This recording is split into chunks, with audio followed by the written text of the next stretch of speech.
핀툴에서 하려고 했던 아까 처음에 핀툴 대표이사님께서 설명하셨던 것처럼 개인들이 할 수 없는 영역에서 전문가들과 같이 상생할 수 있는 구조가 뭐가 있는지를 생각을 해보다가 전환사채 투자를 우리가 이제 상장사 매자닌 투자를 하게 되면 일단 전환사채에 대해서 먼저 설명을 드려볼게요. 전환사채는 컨버터블 본드라고 하는 거고요. 기본적으로 본드입니다. 사채권이고요. 근데 이제 옵션이 있는데 이제 컨버터블이 이 옵션이 되는 거예요. 이게 주식 전환 옵션인데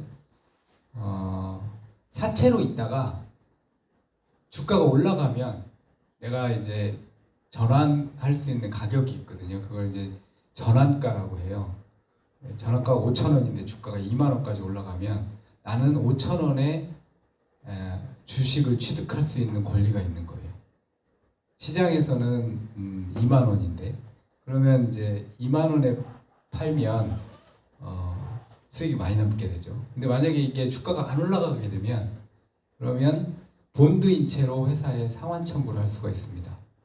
전환을 하지 않고 이제 본드일 수도 있고 주식으로 전환될 수도 있는 사채가 전환사채입니다. 예전에는 BW가 상장사에서도 많이 발행이 됐는데 BW는 신주인수권부사채를 말하는 거죠. 근데 신주인수권부사채가 이제 그 워런트가 분리가 상장사인 경우에 비상장사인 경우에는 워런트 분리가 돼요. 근데 이제 상장사인 경우에는 워런트 분리를 막았어요. 왜 막았냐면 워런트 이제 BW 발행하면서 워런트를 이제 사주들이 대주주들이 백으로 바이백 옵션을 많이 걸어서 이 되사는 싸게 되사는 옵션으로 BW를 팔았거든요. 그러니까 그것 때문에 불리형을 못 하게 돼서 지금은 BW나 CB나 똑같은 효과가 나요 시장에서. 그래서 지금은 BW가 상장사에서 많이 발행이 안 되는 거. 불과 10년 전쯤 그쯤에는 BW도 많이 발행을 했죠 상장사에. 비상장사에서는 뭐 BW 많이 쓰고 있습니다. 전환가의 개념은 제가 설명을 드렸고요. 이거는 이제 전환할 때 전환될 수 있는 가격이고, 리픽싱은 뭐냐면 주가가 떨어지면 내가 발행 시점에 주가가 5,000원이었는데 뭐 그 전환가도 그쯤이었는데 발행 시점에 주가를 참조해서 전환가를 책정을 하죠. 근데 그게 주가가 떨어지면 그 떨어진 만큼의 주가로 전환가를 내려줍니다. 이게 무슨 얘기냐면 내가 전환사채를 가지고 있는데 주가가 떨어지면 더 좋을 수 있어요. 우리가 주식을 투자할 때는 주식을 바이한 다음에 올라야지만 되거든요. 근데 이제 전환사채를 투자할 때는 꼭 안 올라더라도 내렸다가 제자리에 오르면 전환가가 내려가기 때문에 내가 전환사채를 투자할 때 시점의 가격이 주가가 5,000원이었는데 지금도 5,000원인데 전환가가 내려가기만 하면 그 전환가와 현재가의 차이만 발생하면 되거든요. 그렇기 때문에 이 리픽싱 조건이 있느냐 없느냐가 굉장히 중요하고 이 리픽싱도 정관에 지금 이게 이제 전환사채를 발행할 때 정관에 기재되는 내용들인데 기본적으로 전환사채는 주식 수에 영향을 미치기 때문에 주총에서 의결을 통해서 정관에 위임해야지 이사에서 발행할 수 있어요. 그러니까 이제 이런 내용으로 발행할 수 있다는 것을 주총에서 이사에 위임하는 것을 정관에 기재해야지만 이사에서 발행을 할 수가 있고, 그리고 그때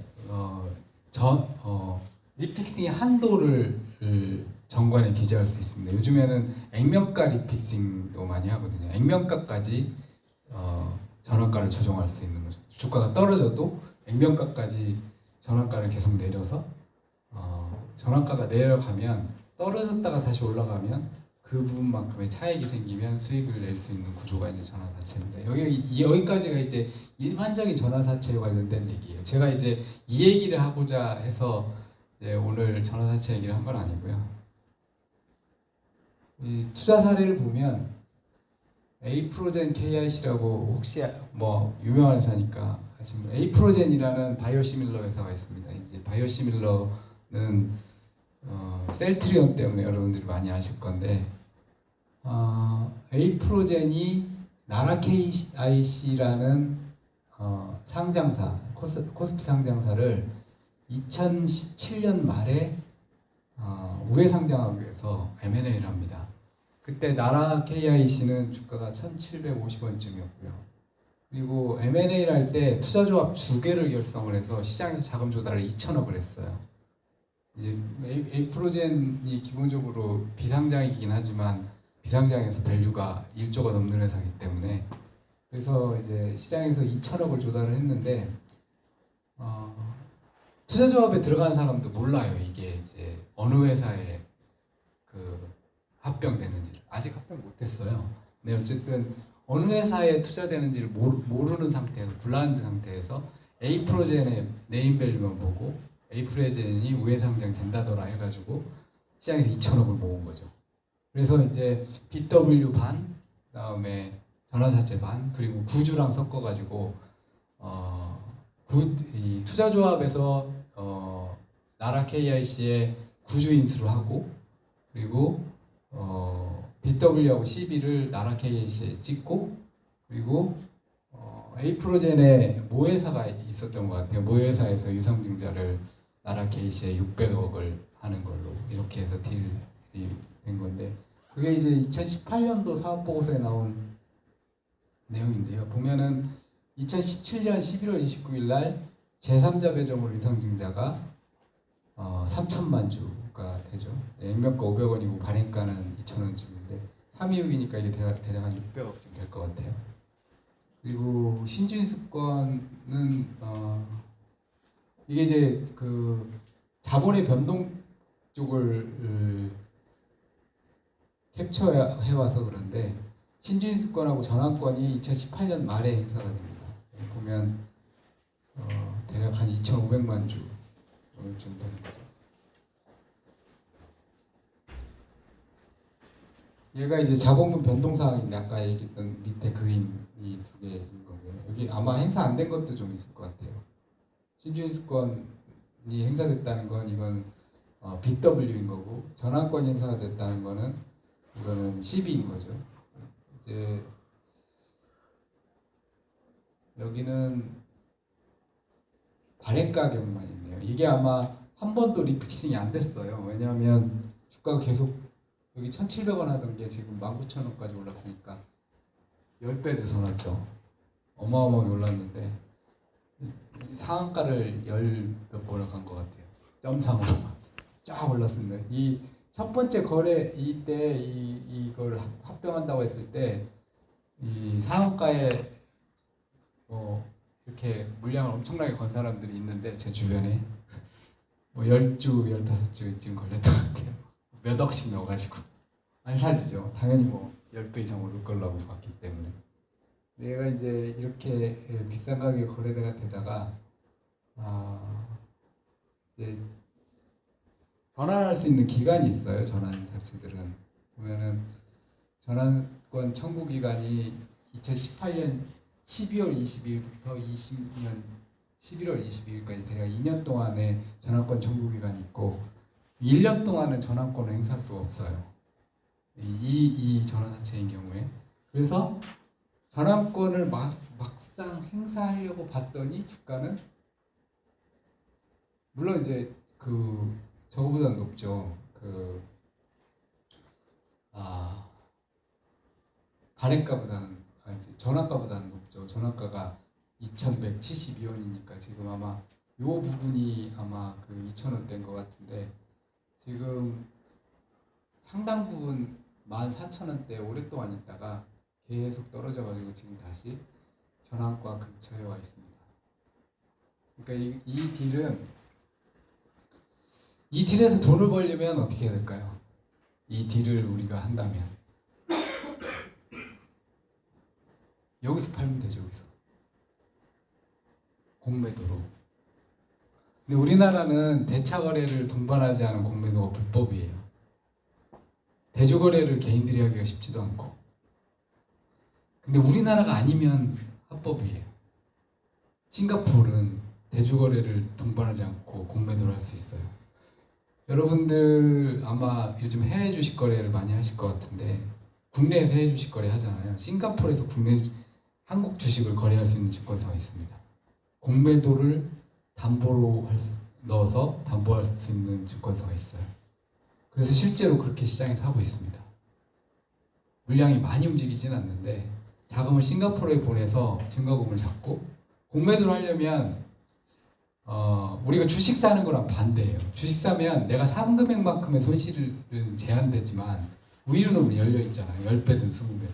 공매도는 반대예요. 내가 증거금을 넣고 공매도를 치면 손실은 무제한이에요. 올라가면. 그리고 이익은 내가 공매도한 금액만큼으로 제한되어 있습니다. 그럼 공매도를 왜 하냐? 떨어질 것 같으니까. 이거 얼마나 얘들이 보시면 나라 KIC가 굉장히 자본금도 작고 유통주식수가 작은 회사에 기껏 뭐 유상증자 해봐야지 100만 주, 200만 주, 50만 주 이러다가 갑자기 단위가 3천만 주, 5천만 주 이렇게 커졌어. 얘들이 이것만 한 게 아니고 2018년도에도 전환사채 여러 번 찍었거든요. 합병한다고. 뭐 바이오 시뮬러가 시장에서 워낙 이슈가 되고 있고 2018년도, 17년도가 바이오 기업들이 굉장히 머티플을 많이 주던 때였기 때문에 이게 먹혔던 거죠. 보시면 계속 찍어요. 5천만 주, 500억, 200억, 200억, 700억. 이거 뭐 최근에도 찍은 거네요. 이거 많이 찍었죠, 조달을. 다 찍힙니다, 이게. 근데 이제 문제는 기간이 많이 남았다는 거예요. 전환할. 이거 팔고 싶은데 못 팔아요.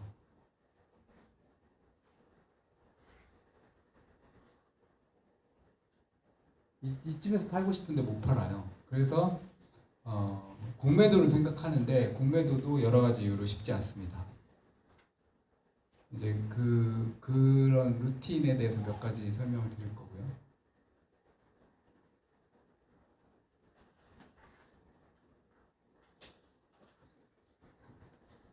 지금 얘들 이후에 발행했던 애들은 보시면 전환가가 높아요. 이게 이제 평균 주가로 산정을 하기 때문에 7,200원, 7,100원, 7,600원이잖아요. 이 세 개가.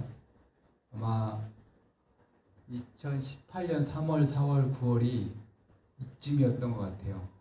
7,000원대에 있었던 이쯤. 그래서 전환가가 높은데 얘가 떨어졌잖아요. 얼마? 2,000원대까지 다시 떨어졌기 때문에 연말 기준으로 조정이 일어납니다. 2,785원, 2,710원 이렇게 전환가가 조정이 일어나고 이렇게 높더라도 의미가 없는 거예요.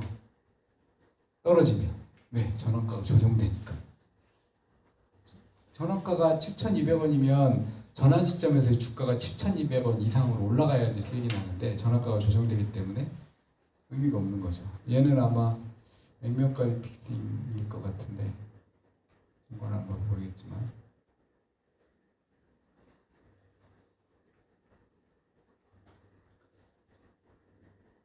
전환사채의 장점은 어쨌든 회사가 망하지만 않으면 사채 원금 때문에 아래로 막혀 있습니다.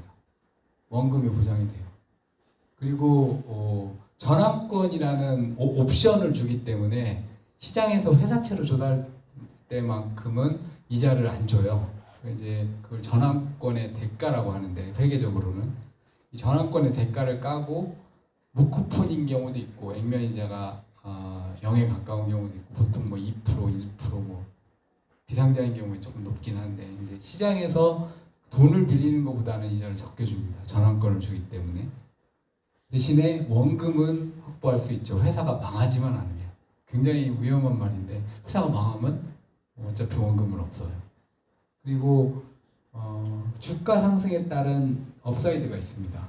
주가가 올라가면 전환권을 행사해서 업사이드를 가져갈 수 있고 리픽싱을 활용을 해서 리픽싱 제도가 우리나라만 돼요. 해외는 안 되고. 그래서 우리나라는 전환가가 조정되기 때문에 주가가 빠져도 수익을 낼 수 있어요. 얘는 대신에 빠졌다가 다시 올라와야 되겠죠.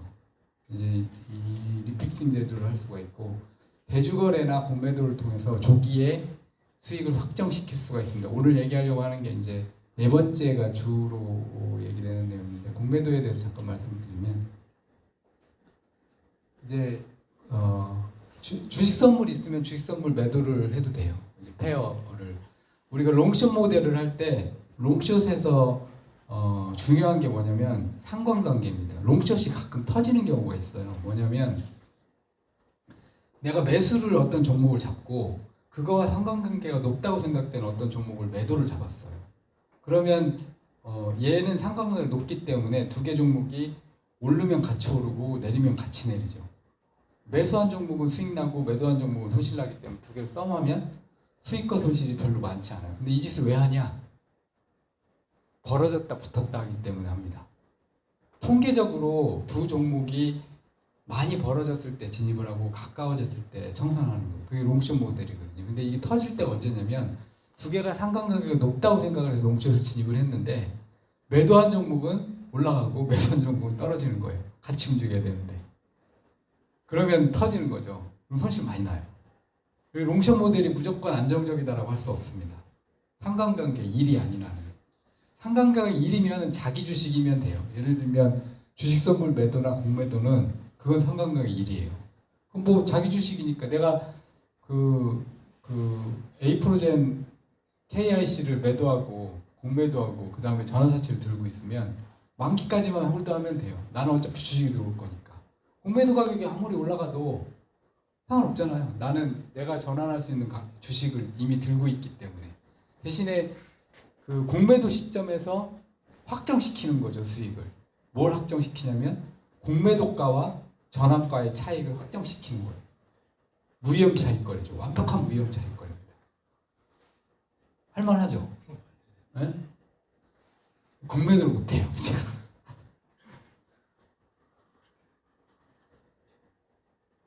공매도하는 방법을 제가 좀 이따 설명을 드릴 거고요. 지금 이렇게 해서 제가 하시는 분이 1억 가지고 70억까지 벌렸어요. 10년 동안에.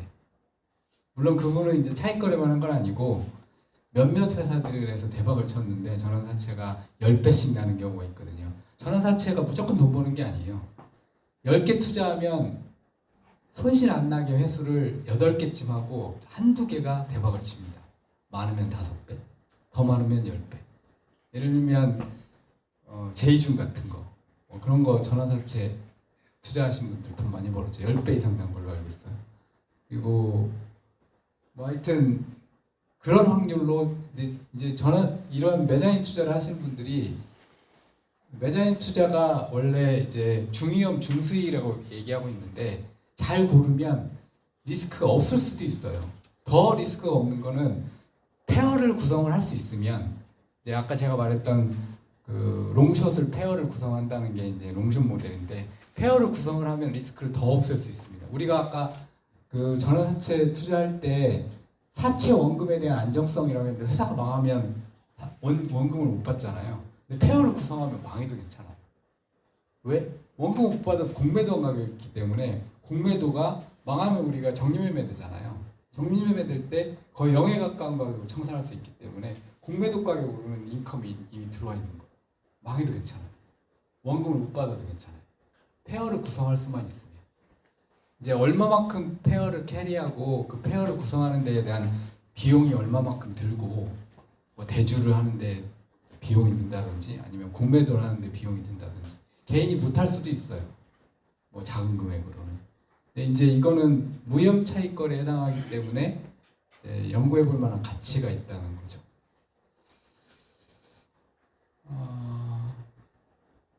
그 차익거래 모델링에 대해 잠깐 설명을 드리면 전환권 행사 전에 아까 우리의 이 그림대로라면 이 부분에서 매도를 하는 거예요. 이 부분에서 공매도를 할 수 있다고 가정을 하고 그러면 뭐 한 번에 이 꼭지에서 그 잠깐 공매도에 설명을 하기 전에 우리나라에서 공매도로 제일 유명한 기업이 하나 있습니다. 어딜까요? 회사 사장이 나는 공매도 세력과의 전쟁을 선포하겠다. 그런 회사가 셀트리온이죠. 사장님 회장이 공매도에 하도 시달려가지고 가격이 2만 원에서 5만 원 할 때 아 씨발 나 회사 팔아버리겠다. 족같다 이거. 그래가지고 공매도 세력과의 전쟁을 선포하고 뭐 그랬던 적이 있어요. 근데 그때 공매도 세력이 어마어마했습니다, 실제로. 왜? 셀트리온이 뭐 장부를 보면 얘들이 이상한 짓을 해요. 팔아가지고 매출은 어마어마하게 나는 것처럼 보이는데 그거를 셀트리온 헬스케어에 팔아요. 그럼 뭐 글로벌 판권을 가진 회사고 거기 창고에 그냥 있다는 거예요. 물건이 외부로 간 게 아니라 자연상한 거래를 하고 분식했다 시장에서 이렇게 보여줬다는 거죠. 램시마가 유럽에서 지금처럼 많이 팔리기 전 얘기예요. 램시마가 그때 뭐 유럽에서 인증받고 막 하기 전에 시장 애널리스트 보기에 야 이건 저기 우리 상무님 애널리스트 계신데 시장에서 보기에 상당 부분 그런 의구심을 가졌어요. 그래서 이건 공매도 가격이 너무 높거든요. 말도 안 되는 뭐 밸류 인베스트 하시는 분들, 가치 투자하시는 분들 보기에 자산도 말이 안 되고 제가 그때 2008년도가 상장하기 2004년도인가 이제 셀트리온 설립되고 얼마 안 돼서 비상장에서 이제 투자하신 분들이 있어요.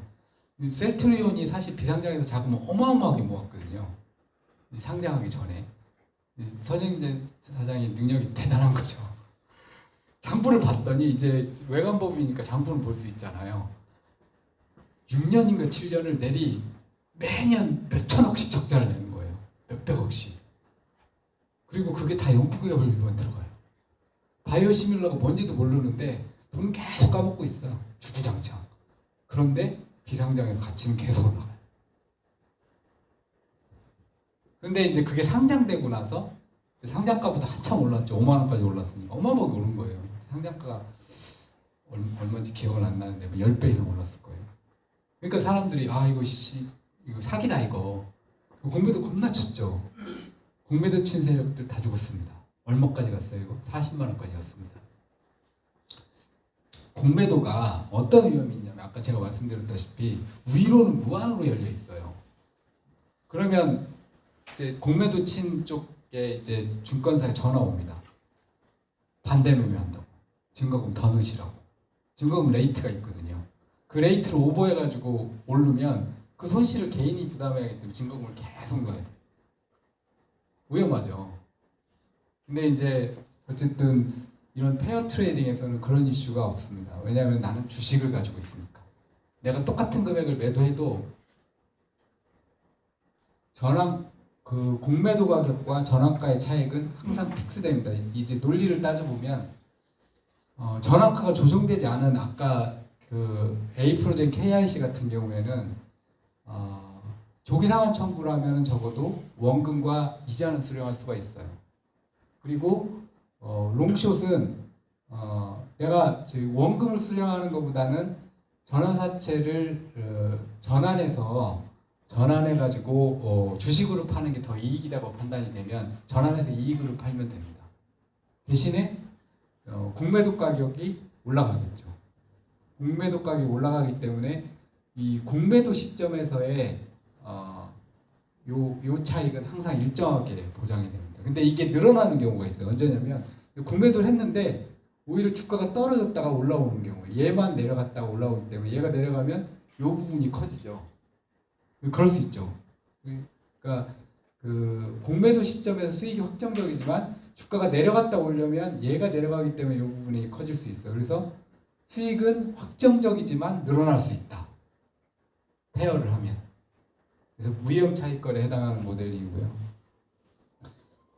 굉장히 괜찮은데 문제는 공매도하기가 어렵습니다. 공매도하기가 쉽지 않아요. 그래서 공매도를 이제 뭐 대주에서 하기도 하고 그리고 이제 아까 제가 말씀드렸다시피 공매도가 합법인 나라 우리나라만 그래요. 다른 나라들은 공매도가 합법이기 때문에 공매도가 합법인 나라에 증권계좌를 개설을 하고 거기에 이제 증권계좌를 개설을 하려면 싱가포르 같은 경우에는 법인 설립을 해서 돈 버는 것도 문제거든요. 돈을 이제 증거금을 보내야 되니까 공매도를 하려면 이제 보통은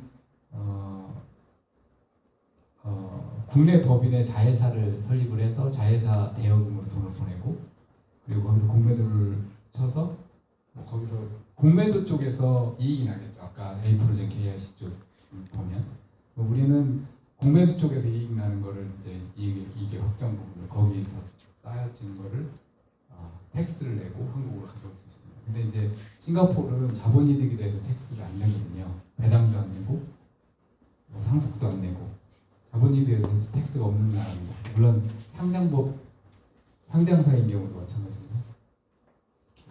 그래서 그런 모델링이 가능하다고 하는데 이것도 역시 개인들이 하기는 쉽지 않아요. 그래서 이거를 핀툴에서는 어떻게 하려고 하냐면 우리가 이거 세금 문제는 조금 이따 다루기로 하고 시간이 얼마나 시간 오버했네요. 한 10분 정도만 더 하겠습니다. 전환사채를 개인들이 투자하는 방법은 여러 가지 방법이 있는데 이제 일단 상장사들이 발행하는 좋은 회사의 전환사채 아까 이게 A 프로젠 KRC 같은 경우에는 그들만의 리그예요. 이게 개인 투자자들까지 안 옵니다. 브로커들 몇몇이서 2,000원 모아요. 기관 끼고 개인 투자자들이 들어가기가 쉽지 않죠. 시장에 무조건 먹는 시장인데 물량을 안 줘요. 왜? 1억, 2억 안 받겠다 이거죠. 100억, 200억 단위로 모읍니다. 이제 브로커들 몇 명이서 그냥 2,000억을 금방 조성하는 시장이기 때문에 좋은 물량은 자문사, 운용사, 증권사에 다 얻어쳐서 가져가요. 개인들이 가져오기가 물량이 어렵죠. 그러니까 이런 경우에는 개인들이 어떤 트러스트처럼 모여 있어야 됩니다. 내가 전환수채를 투자하고 싶으면 그 정보를 취급하거나 접근할 수 있는 누군가의 나도 너 물량 생기면 줘라는 크레딧이 있어야 됩니다. 크레딧 라인이 있어야지 물량을 받을 수가 있고 그러려면은 이제 적어도 로우 레벨의 바인딩이 필요합니다. 이제 핀툴에서 하려고 하는 게 뭐냐면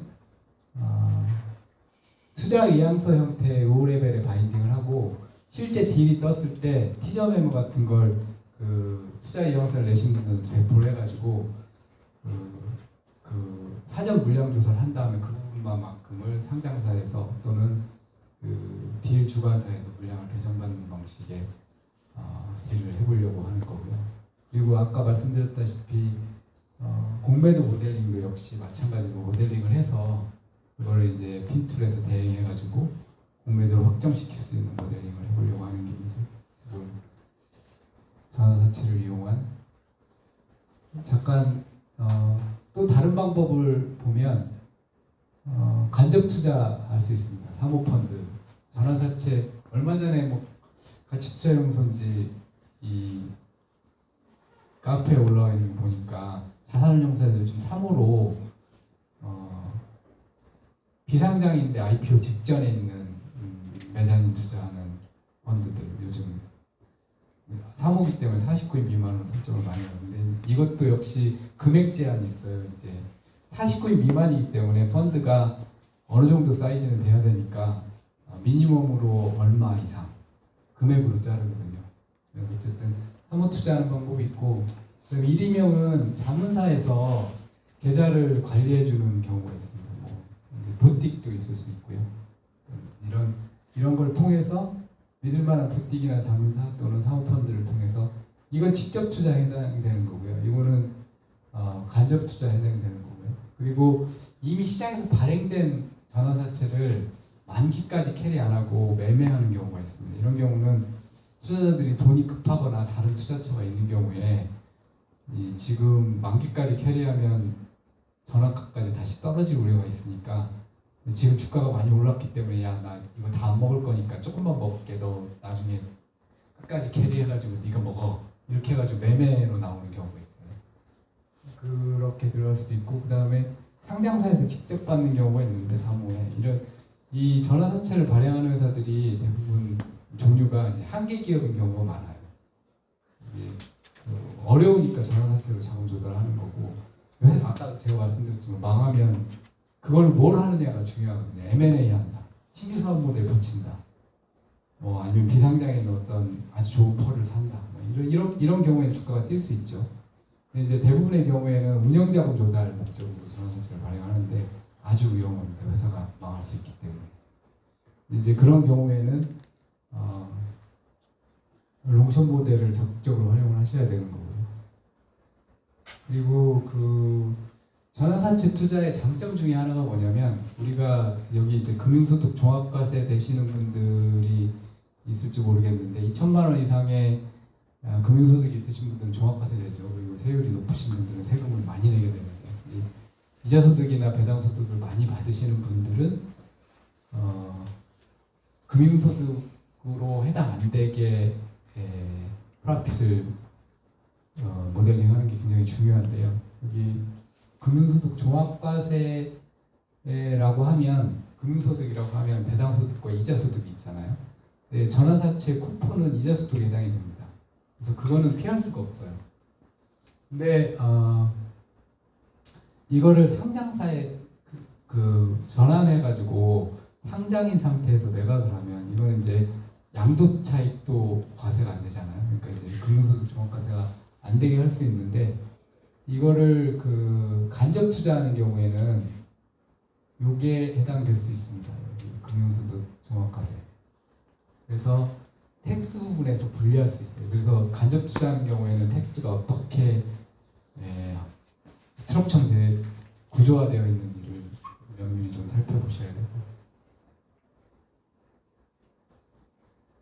그 핀툴에서 진행하려고 하는 건 일단 아까 종이를 나눠드렸던 것 같은데 투자의향서를 쓰시면 그 투자의향서를 쓰신 분들하고 핀툴하고 그 릴레이션십을 면밀하게 하고 있다가 그리고 어떤 좋은 딜이 나오면 그 딜의 티저 메모를 투자자들한테 배포를 하고 내가 이만큼을 투자하겠다라는 사람들이 손을 들면 금액을 모아가지고 그 모은 물량을 배정을 받고 그거를 개인 투자자들한테 이건 이제 직접 투자이기 때문에 투자의 대상 회사와 개인 투자자들이 직접 납입할 수 있게 하고 여기에 관련되는 전반적인 엑시트나 관리에 관련되는 것들만 핀툴에서 공유하는 형태로 진행을 해보려고 하는 거죠. 여기까지가